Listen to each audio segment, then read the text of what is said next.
Hi, I'm back with a video that could get me hated on. But it's cool, I asked for it. The title is mostly a joke, and as it says, today I bring you 14 K-pop opinions. I don't actually know or care if they're popular or unpopular, they're just opinions I have. Honestly, some of this strikes me as just common sense, but to each their own. All I ask is that you remain respectful of my opinions and not to start arguments. If you disagree with anything that I say, you're free to say so. Respect is the bare minimum. And please do note that opinions are subject to change over time, although I'm pretty sure that I'm firmly rooted with these ones specifically. Let's get started. 3, 4.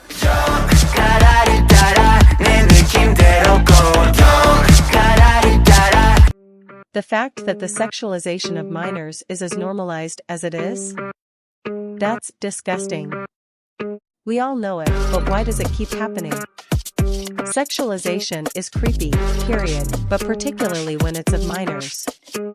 Just because an idol does a sexy or mature concept, it doesn't give you the right to say inappropriate things about them and to them, or at least in places they can see. Case in point, Lizzo, Nicki, etc., their children as compared to their older members, you freaks. I don't care if you're older or younger than them, sexualization is something I despise.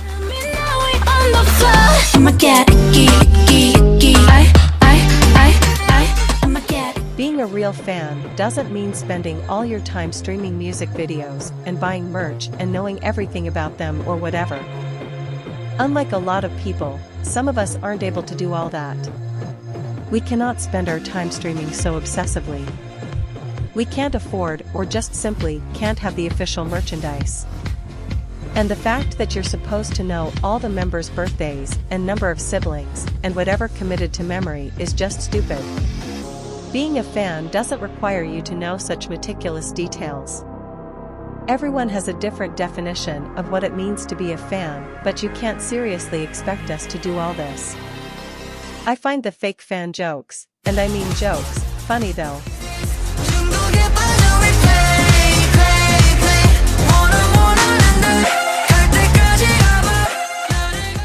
Shipping is okay only to a certain extent. I mean, there's nothing to stop you from thinking idols are dating or whatever, not like we can make you stop.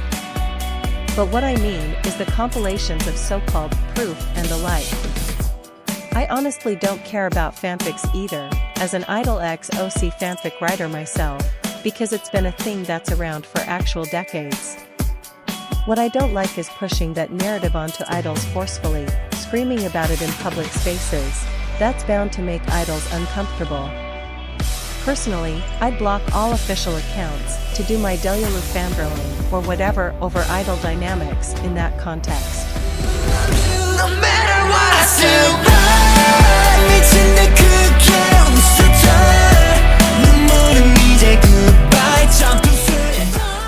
I used to think otherwise, but now I believe that solo stans aren't much of a problem. Before I get attacked, listen. Unless they're doing damage, who cares if they only like a certain member of the group? Sure, they can't be called a fan of the group, but that's not something we should care about. I'm not much of a fan of ITZY or New Jeans, but I really like Yujin and Enhypen. Is there something wrong with that? I don't think so. It's not like I'm going around attacking the other members or saying hurtful things about the group and their relationship dynamic or anything. There's a difference between problematic and peaceful solo stans.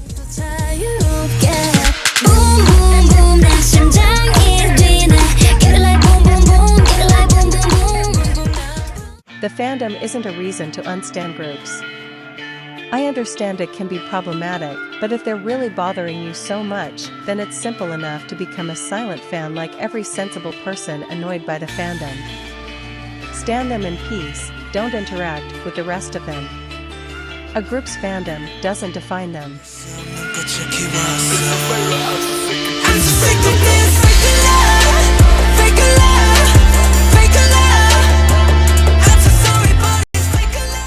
Both One Young stans and One Young antis need to calm down.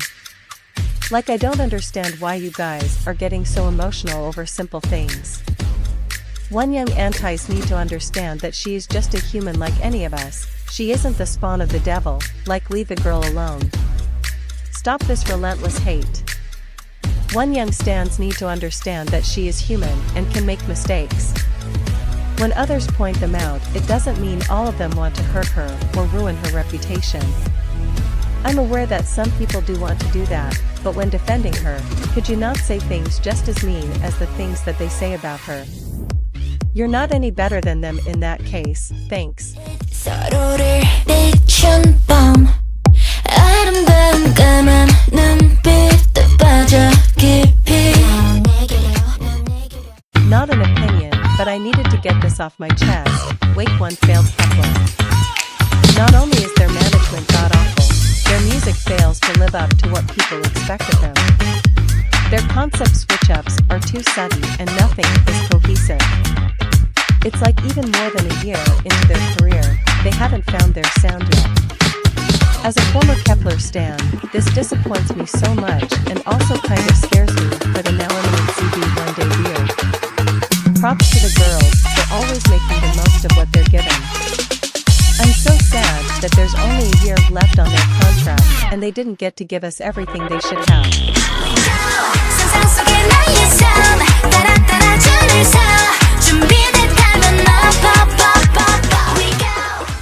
I worry a little for the vocal aspect of ZB1. From the boysplanet releases, and maybe even going off of Kepler releases, it's kind of clear that the whole great vocals thing has heavy emphasis, and I do worry about the whole high note thing. Right now, our strongest vocalists are Taeray and Jeonhyo, and if they make one of them, most likely Taeray, hit notes out of their range right off the bat.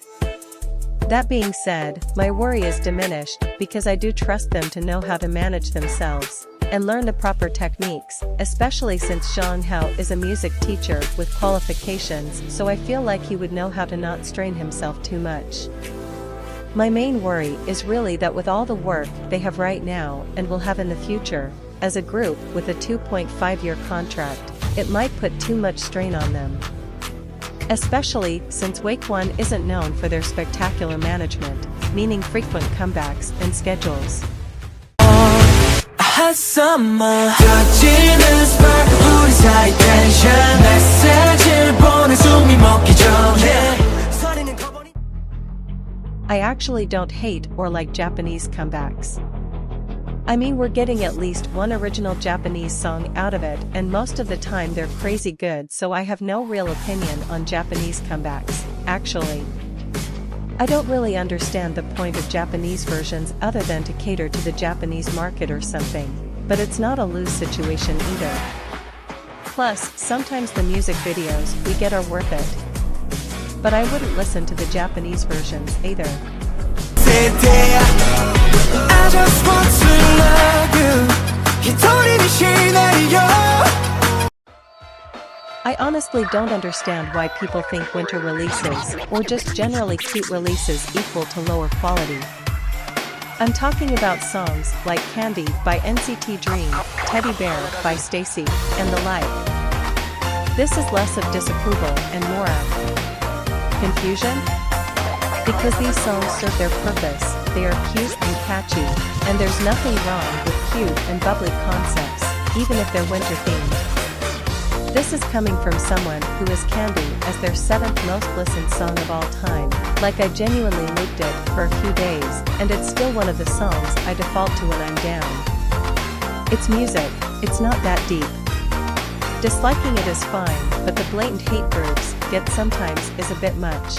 다 변한 거야 널 향한 마음도 그렇지만 널 사랑하는 게 아냐 이제는 나를 IVE's music is pretty good, but I do not care about their live stages purely because the choreography doesn't interest me. Yeah, I know. But hear me out. It doesn't appear messy, exactly, it just doesn't look appealing, to me at least. I'm not saying they don't work hard, it's just not appealing to me, lol. I have no other way to explain this without having dives come at me. Guys, please don't come for me, I swear I don't have anything against them. But anyways, stream I am, possibly the best thing they've ever done. 도jaejung 하늘 아래 there's a view 머물고픈 어딘가에 낯선 view I'll be far away That's my Not really a proper opinion, but why do we hate idols with quirky personalities so much? Honestly, I don't care if an idol is cringe, they're funny, let them be. I'm specifically directing this at Dojaejung haters who cite cringe as a reason to hate him, which is so funny to me. I can think of a few more idols, too. Let them be cringe, they're just living their life and it's entertaining.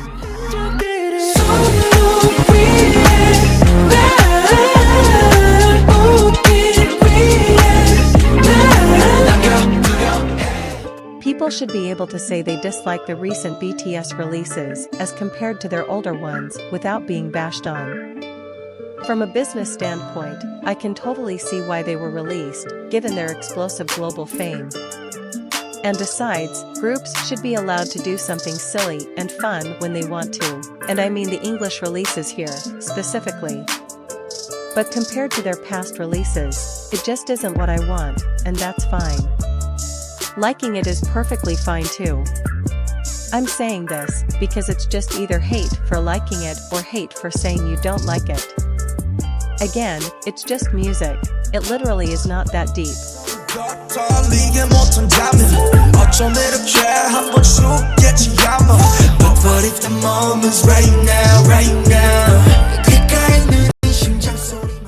Companies aren't always responsible for the shit idols pull. I hate to burst your bubble, but sometimes it's the idol's fault. Companies aren't responsible for someone's actions all the time, it's how they deal with the aftermath and the steps they take to make sure that an idol has sufficient PR training that matters. Granted, companies do screw up, and a lot, but letting idols off the hook keeps getting more and more prominent, so I just had to say it. That's it for today. Thank you for watching. See you soon and stream Excel by 8 turn.